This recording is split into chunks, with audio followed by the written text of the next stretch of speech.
Hello guys, for today's video gagawa tayo ng payroll payslip in PDF. Kung yung nakaraan gumawa tayo ng payroll Excel in payslip. So ngayon, payroll in payslip in PDF per employee na. So let's begin. So una niyan, data validation. Kunin nyo yung list, then kunin nyo yung source sa kabila sa PayRec. So okay nyo lang para may list na tayo. Kuha tayo ng isa. After dyan, gamit tayo ng XLOOKUP. Kung nakaraan gumamit tayo ng match index, ngayon XLOOKUP. Tingin ko mapapadali kayo dito. O, mas mahirap kasi yung match index. So, XLOOKUP, sequence number, lock. And punta kayo sa payroll register. Kunin nyo yung sequence number nya, then lock nyo. Every time pupunta kayo sa payroll register, lagi kayo magla-lock. So, after nyan, XLOOKUP nyo ulit.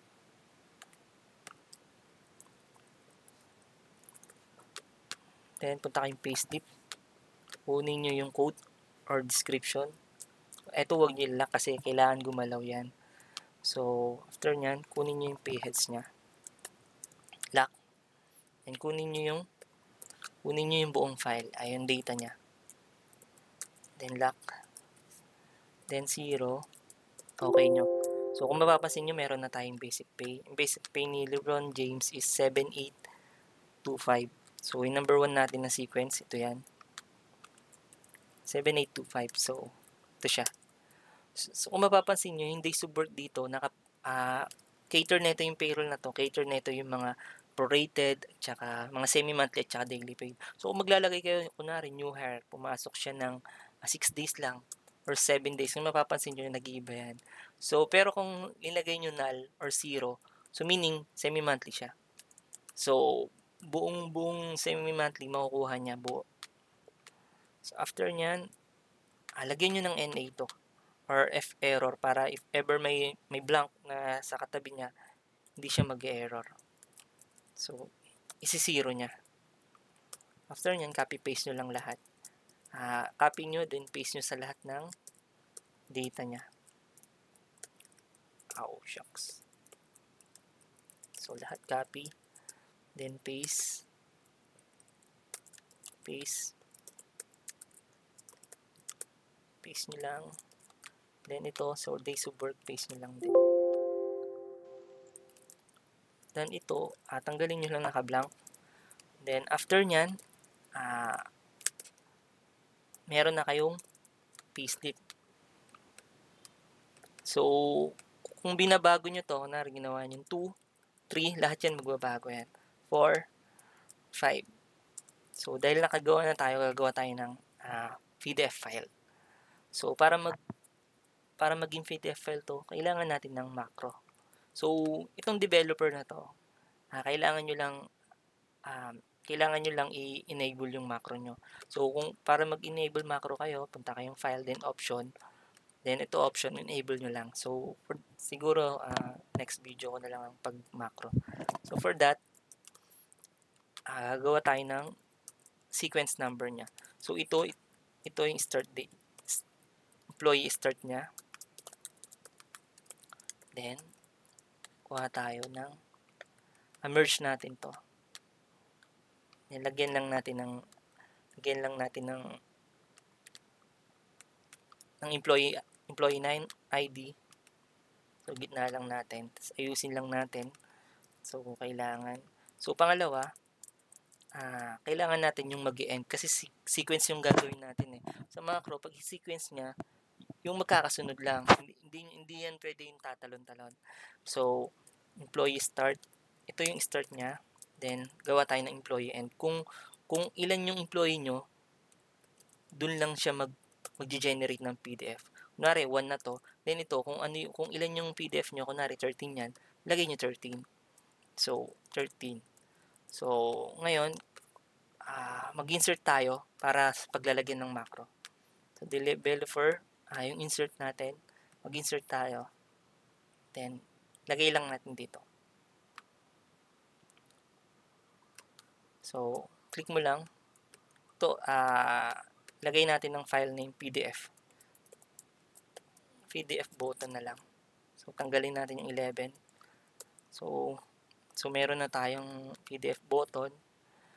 After nyan, create tayo ng file name. Yung file name niya siguro, employee ID. Employee ID, tapos employee name. So mauna yung employee ID, tapos employee name. So after nyan, punta tayong developer, create tayo ng BBA. So ito, may ginawa na akong code dito. Kukunin nyo na lang, copy paste. Then paste. Paste ko lang siya. After nyan, save ko lang. So, pag na-save ko na, close ko lang to. I-apply ko lang yung ginawa kong BBA code. So, logic niyan, yung sequence niyan, mag-generate siya kung ilan yung employee nyo.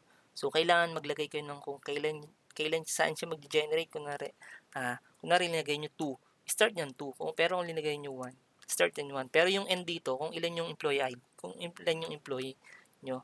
So, kung 13 yung employee nyo or 1,000, lagay nyo 1,000. Pero kung dahil ginamit nyo dito is 13 lang employee ginamit ko, 13 lang. So, after nyan, i-assign lang natin yung macro na ginawa natin. Ito, PDF, then okay nyo lang. After nyan, so ito, kailangan nyo ilagay dito sa employee start para pag nagbabago to, kung mapapansin nyo, kung dito na siya magbabago, sa payslip na yan, mag-auto-generate yan. Magbabago na din yung payslip. So, after nyan, gawan nyo ng page layout. Page layout. So, ito lang kasi gagamitin natin. Page layout. So, page break. So, view. Sa view natin. Tapos, page break natin. Tapos, adjust nyo lang.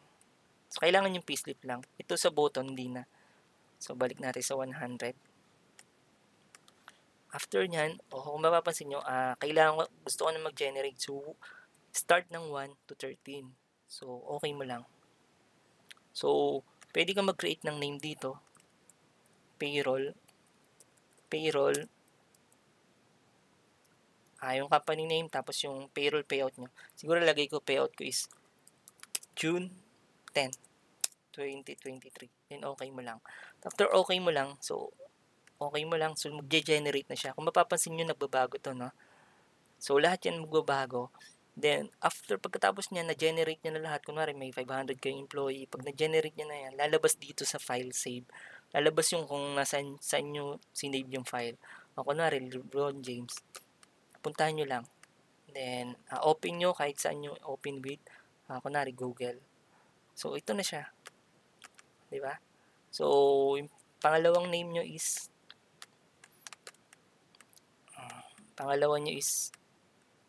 si Luca.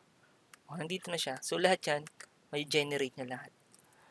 So, susunod naman gagawin natin. So, buong payroll naman. Sa code tingin ko, i-analyze ko yung code na ibibigay ko sa inyo soon. So, lahat ng code siguro bibigay ko sa inyo na. Tapos, linagay ko na rin ito ng SSSER share. So, kung may tanong kayo, pwede kayo mag-PM. So, wag na kayo magko-comment. Wag na kayo mag-message sa group, sa page natin. Mag-comment na lang kayo. Thank you. That's all.